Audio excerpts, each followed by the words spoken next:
Early morning, we received a complaint from Obedi Kresh.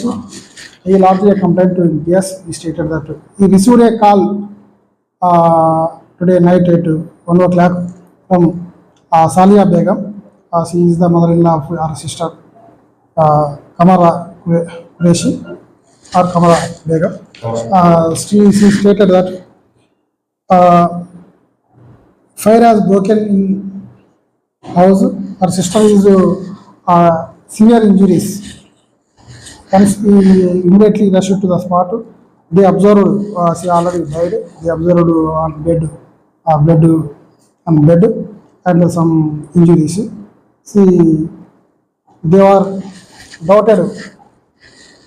She murdered by the mother-in-law and her husband, Fayaz Qureshi. Hence, on this complaint, we received a registered FIR and now under investigation. Sir, what is the result? They they doubted some family issues, husband and wife. Is there any previous history about husband or mother-in-law?